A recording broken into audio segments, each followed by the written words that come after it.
Welcome. My guest this week is a well-informed critic of Bitcoin and blockchain. He collects information about crypto scams and scandals and distributes it in books, on his email list, and on his website. You might think that CoinGeek wouldn't have much in common with his worldview, but in fact, most of it is shared.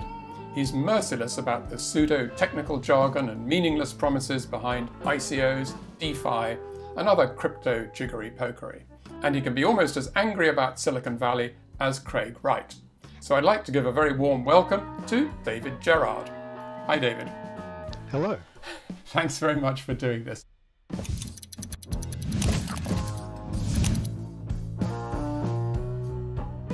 You're listening to CGConversations with Charles Miller. Well, we'll probably get onto your views about Bitcoin and blockchain generally later, but I'd like to start off by asking you about your book about the Facebook Libra project, which I very much enjoyed reading. It's called Libra Shrugged. Facebook has not helped because it keeps on changing its names for these things, doesn't it? Obviously, that was just to get at me. You know. Well, just update us on where we are with all the naming for those who haven't been following. Right. So Libra was announced in June 2019. So there was going to be Libra, the project, which would be the blockchain and the token running on it. And there was going to be Facebook's Calibra wallet, which would interface to this blockchain and be a nice publicly usable sort of crypto wallet, just for consumer use. Since then, they changed the name from Calibra to Novi, and so that unit of Facebook, the blockchain unit, is now called Novi. They still do most of the development work. They supply staff to the association, and it's very much a Facebook project still. Amongst the 27 equal members, they're basically the elephant and 26 mice. Right, yeah. And when an elephant, if 26 mice are in bed with an elephant and the elephant wants to roll over, the mice probably won't have a lot to say about it. Those are the other big companies that Facebook has persuaded to sign up to the project. Yes, and increasingly smaller companies as time goes on. Right. And they've also got DM. Yes, they just changed the name at the beginning of December, in fact. I'm not going to change the book name, no. But they basically thought, well, the name Libra is associated with that old project. We're a new project now. So this is their original plan was to run a currency basket-based token on a sort of permission blockchain. I mean, fine, you know. They then went, after speaking to regulators around the world who were all horrified by this plan and were saying within hours, no, you can't do this. They now have floated the plan of doing a blockchain that runs a bunch of currency substitute tokens, a dollar token, a pound token, a euro token. They're going to start with just the dollar for the moment. This plan isn't going down well either, because the real problem is, the big objection regulators had is that this is the sheer scale of it. You know, a lot of the Libra promises, the original ones, they were actually taken from Bitcoin and cryptocurrency and ICO promises, because Libra was founded by 4 Bitcoiners. Promises, you're talking about things like banking the unbanked, that classic that sort promise. Of thing. A lot of normal people who don't know crypto looked at the Libra white paper. They went, I don't understand what this is. But anyone who'd been around cryptocurrency would recognize most of it as being pretty standard white paper claims. Well, one of the interesting things in your book is that I think that a lot of people, when Facebook puts something forward, are suspicious. They think there may be more to it than that. But you go beyond that. You agree with that. But you also say that Facebook itself didn't really know what it was getting itself into and was totally unprepared for the negative backlash to its proposals. It was amazing. It was like the other big problem that regulators had with the Libra proposal was that the backing reserve would be on the order of $1 trillion. It turns out that's quite a lot of money. So what we're talking about is not just $1 trillion of assets of any sort. We're talking about $1 trillion of cash and cash equivalents. Now, that's a very particular kind of asset, right? Let's just go through this a bit slowly for people who haven't been following it, because it is quite a complicated idea that they had. So basically, you've got these Libra tokens that are sort of relatively familiar. They'll be passed between users and so on. They're Facebook users, that is. But then there's this whole fund that sits there on the side as backing. But it's not just backing, because you can buy into it and it has to invest in other things. It's not just sitting there so that you can convert back. That's what surprised me reading your book. It was one of those ideas. There are some cryptocurrency people who basically haven't done the reading about economics, right? Or they repudiate mainstream economics because that's all some bunch of Keynesians they hate. But I think that this is one of the big Silicon Valley problems. These are very smart people, and they think they're so smart that they can work out everything from first principles, and they don't have to actually read up on the area or know anything about it. So they were going to come up with this huge reserve, right? They were going to back it with cash and cash equivalent investments, US treasuries, that sort of thing. Very, very, very stable things that pay zero or low interest, but are extremely convertible quickly and are really, really solid. The trouble is that what they did was, we had the 2008 financial crisis, and a lot of that was caused by money market funds being basically running as what were called shadow banks. The term shadow bank was coined in the financial crisis. So they basically invested in cash and cash equivalents so heavily that they drained the supply of these things. So the market provided. It created new, super stable investments that were totally backed by highly rated investments like collateralized mortgages and stuff like that. This turned out to be a bad idea, as everyone knows. When the mortgages went bad, these super stable investments turned out to be built on sand. These collapsed. The money market funds investments collapsed. This led to people suddenly not having backing for all sorts of things they thought they had backing for. No one would extend credit anymore. That was the disaster. That's what was called the credit crunch. And eventually the Federal Reserve had to come in and bail out the money market funds. So regulators around the world are frightened of one thing, and that's another 2008 happening. And Facebook came along and presented them with a plan for, here's how we could do a 2008 all by ourselves. This is probably a stupid question, but why, if I buy a Libra token for $1, I have to pay $1 for it.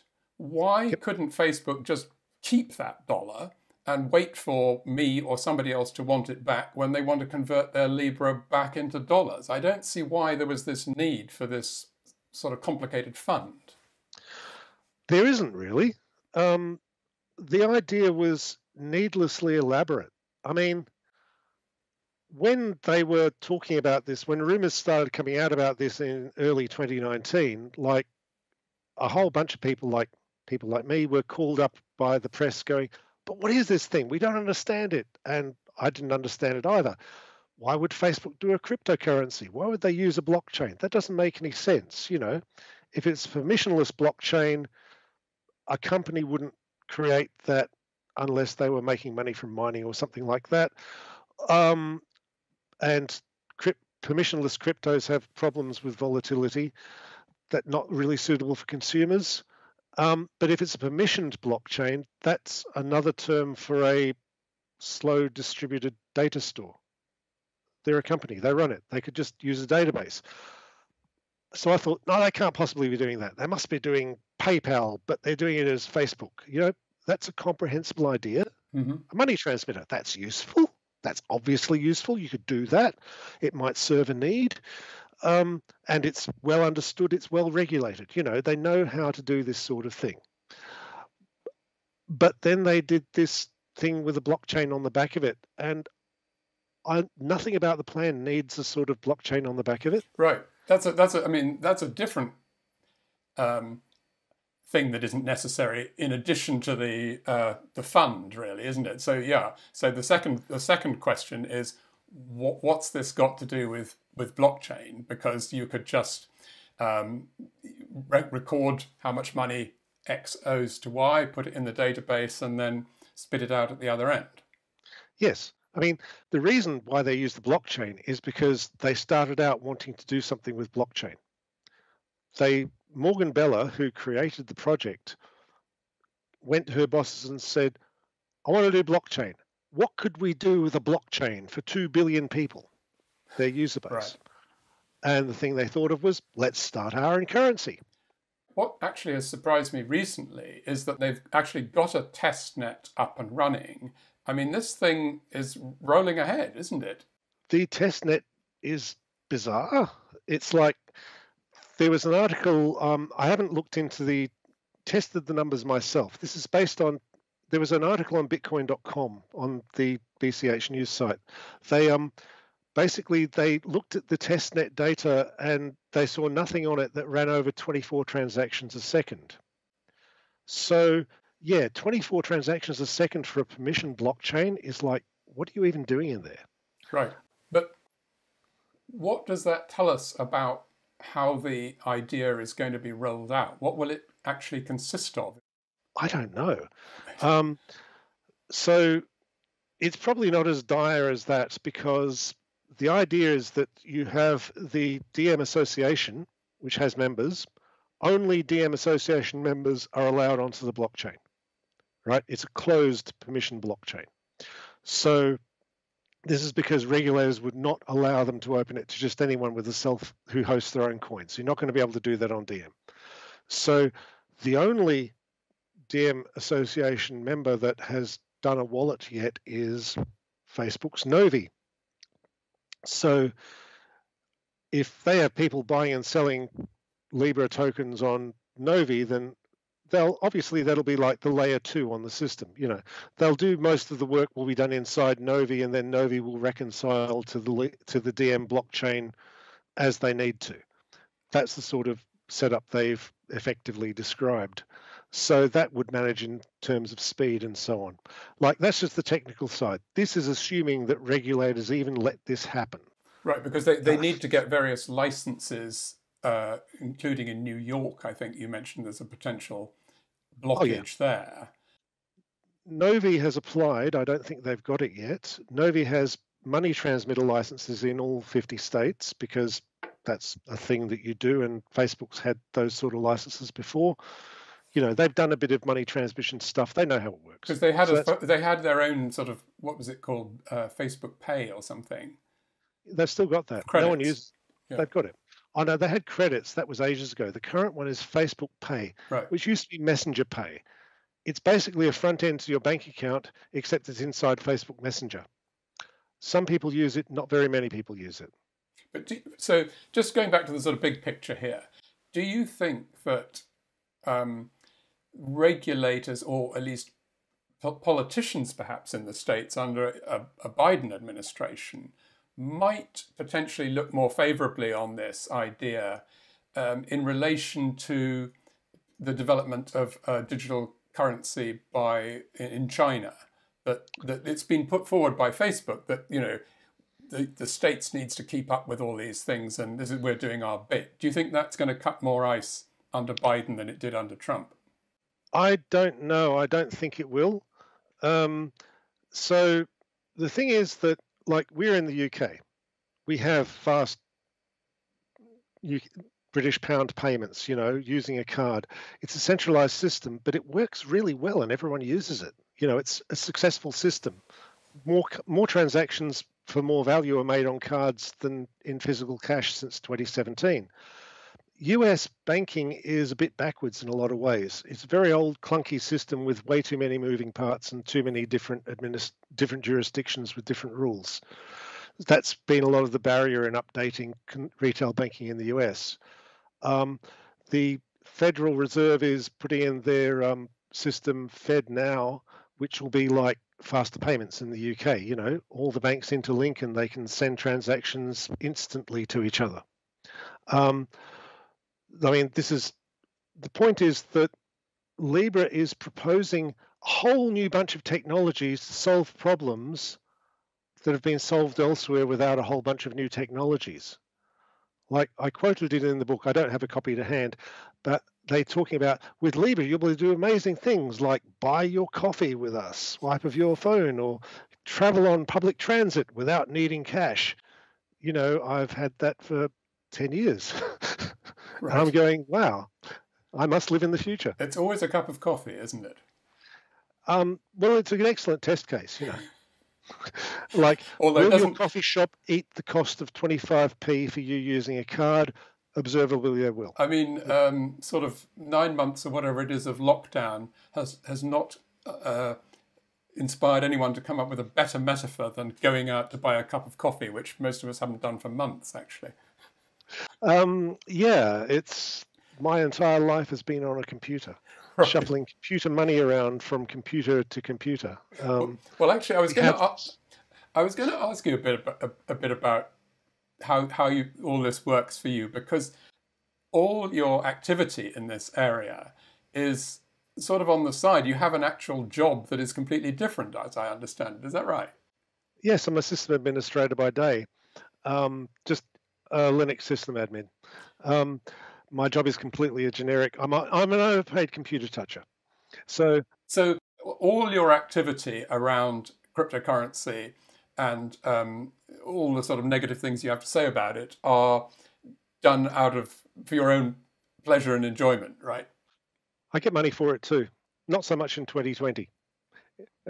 But yeah, it turned out to be like half a job. Right. And that's good. I wrote a book and suddenly it was popular and people are interested in what I had to say, and then they gave me money for saying it. So, I mean, if I worked out how much I was being paid per hour, I wouldn't be doing it, because I'm doing it because it's interesting as well. Like, basically, I see it as a subspecies of finance journalism. Journalism about a particular class of financial instruments. You're equally interested in the technology as the finance, I think, though. Oh, yeah. I mean, that's your background, I guess. It's interesting to be able to look at the technology, and a lot of people who are forwarding shonky crypto-related schemes do a lot of technological hand-waving, saying, oh, it does it by this vast array of jargon words. Don't worry about any of that stuff. Just keep doing the things and give me your money.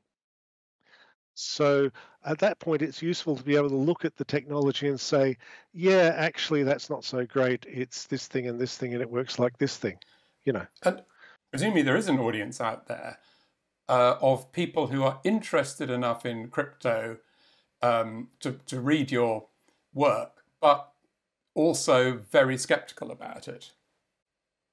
It's an interesting area. I mean, it's fascinating. There's a lot of really good dumb crook stories,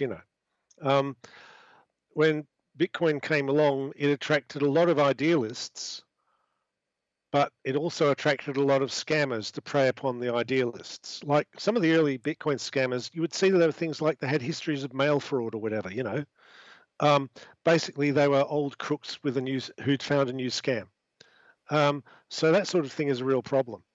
I mean, there are various things in the design of Bitcoin and later cryptos that made this happen, like irreversibility.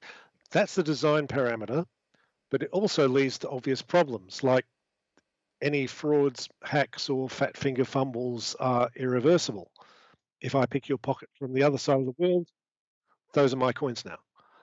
That one's a very interesting case, because that's an example of a feature which is touted by the supporters of crypto as being one of its great strengths, and by you as being one of its great weaknesses. Any feature is a bug if you do it hard enough. So, but it is part of the design parameters of Bitcoin that transactions would be irreversible. However, that means for consumers that it's a real problem as cash, because consumers love reversibility. Like the touch cards that I've spoken of in the UK that were so popular, banks couldn't get people to adopt those until they had really strong reversibility. I mean, to this day, you can repudiate almost any touch card transaction you want. Most people don't because they still want to go to that shop again. But, But I mean, the argument on the other side of that is that that's why banks have to charge so much, and that perhaps people would accept irreversibility in return for much more efficient transactions. I think that's a hypothetical that flies in the face of how people actually behave. Consumer confidence is greatly increased by reversibility, by the fact of customer service. If you have pervasive irreversibility, no customer service is possible. There's no one who can go in and there's no manager who can go in and fix the problem for you. Now, some people are happy to live that way, but I think most people are not. They want to know that there's someone backing them. It's like the argument for regulation. There's regulations on who's allowed to invest in certain things, right?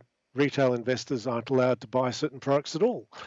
And you can argue, well, it's their money. They should be allowed to. Why should only the rich allowed to get rich? And that's a good point. But on the other hand, when you open this stuff up, mum and dad investors get skinned, and you get grannies on television saying how the nice man took their retirement savings and disappeared with them. And that's poison. Well, I don't know how much you've looked into Bitcoin SV, but the thinking behind it is very much in favor of regulation and going down the convention. Point. Yeah, going down the. And one of the things I wanted to ask you about is that you say in the book that existing decentralized cryptocurrencies completely fail to scale up to more than toy proof of concept transaction rates. Well, I don't think that is true of Bitcoin SV. In fact, its transactions have peaked at 6,400 a second in April. Sure. So, I mean, what's your rating of that? I would say in that case that's good, but it hasn't had serious real-world stress testing because Bitcoin SV has very little uptake. In the place of the crypto world, it's functionally a minor altcoin. Now, it aspires to much more than that, but at the moment, that's the position it holds. You can say that something theoretically has certain characteristics and looks good on a small scale, but you have to work out, you have to see what it looks like when it's adopted by the world. Right, but I mean, part of the thinking behind Bitcoin SV is that it won't be simply buying and selling. There will be data uploaded to the blockchain, and there are various businesses, small businesses admittedly, but uploading quite large numbers of bits of data per second, and that may be the way forward, rather than a very large number of small financial transactions. What do you make of that sort of possibility? You can say a lot of things could work out in certain ways. I would say, show me the system in practice being used by people at scale, and we'll see how it goes. It can offer a lot of possibilities, but then you have to answer questions like, why aren't people using it then? Right. Well, I think the answer to that would be, well, they're not yet because the businesses are not fully developed. They're startups, and let's see what happens. And that's fine.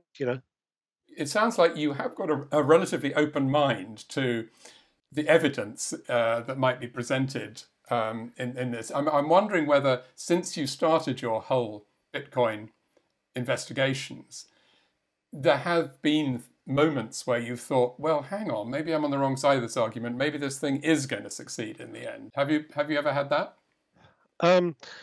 So the popular line of Bitcoin BTC has failed hard at the original white paper aspiration of being peer-to-peer digital cash.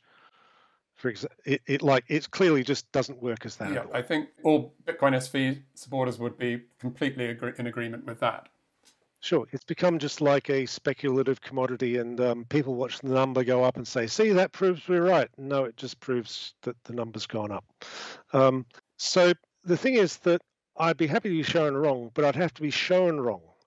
Present me the thing working without and standing up to investigation, and I might say, yeah, that looks okay, actually, or something. Because the thing about cryptocurrency and blockchain world is there is no shortage of claims. There are claims about all manner of things, and it'll definitely be great in 6 months or 18 months or whatever. and very little of this checks out as promised.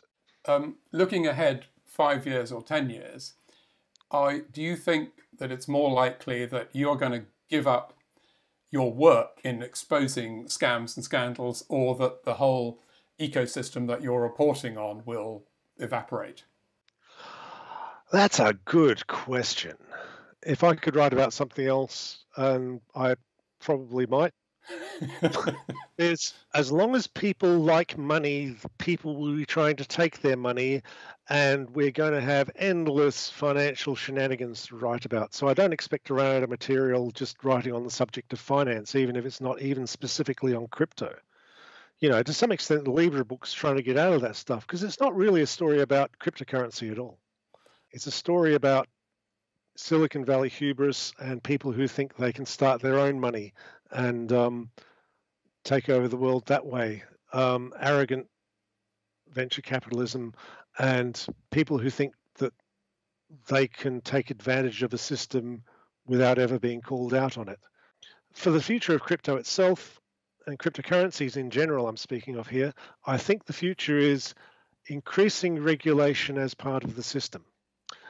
I think we can see this coming already. The anti-money laundering rules only get tighter. But when you talk about increasing regulation, I can see that, and in many ways that sounds like a good idea, but that means that there is going to be eventually some kind of an ecosystem or industry here that is actually working because there's something there to regulate, or is there the possibility that it's sort of regulated out of existence, perhaps? No, that's a good question. I think that it will be increasingly become just a trading commodity. Going to retail, the thing about touching retail is that so financial regulators just go, fine, you're doing things for money, okay, don't be crooks, and that's fine, go off and make a bundle. Right? Regulators love you to go out and make money, except for FinCEN and the Financial Action Task Force. They're the cops and they have no sense of humor and they just want to douse the party. So anything that touches retail like Libra, DM, gets their attention immediately because that touches their voters. So you get sort of mediapathic depictions. Well, you can get Mr. Zuckerberg in front of the committee, and there's always some good moments then. Yeah, I mean, he's a good talker, but he is so unsympathetic as a character. I was actually struck by that looking at the Libra hearings in 2019. David Marcus is very sincere, very enthusiastic and earnest about this project that he loves. Mark Zuckerberg was a much better talker. He's very measured. He's got a good speaking voice. Every sentence is clearly well thought out, but he sort of was glib and unconvincing, because if you pay any attention to the substance of what he's saying, it doesn't hang together. And the politicians picked him to pieces. Yeah, well, I mean, I think the politicians did better than in some of the previous Facebook hearings, where the highlight was the funny question from the very elderly House member or senator, I think, which was Senator, we sell ads. Yeah, and that's fine, I suppose. It's how they sell the ads that's a lot of the problem. And I remain an enthusiastic Facebook user because the same reason everyone does. My friends are there, right. And we're all stuck at home. So. But I think there are a number of problems in serious need of remedy. And there's current talk of breaking up Facebook, and that's probably a good idea because, the synergies between the various Facebook properties are a bit forced. But that's one that's in process of being worked out right now, of course. Right. Well, David, we should probably let you get back to your proper job. But thank you very much indeed for this, and we'll put a link to Libra Shrugged, as it is still called, in the show notes to this. And as I say, I really enjoyed it, so thank you very much for talking to me. If it came out a month later, I could have called it Carpe Diem. I mean, how dare they? How dare they? Thank you very much. Thanks, David. Bye now.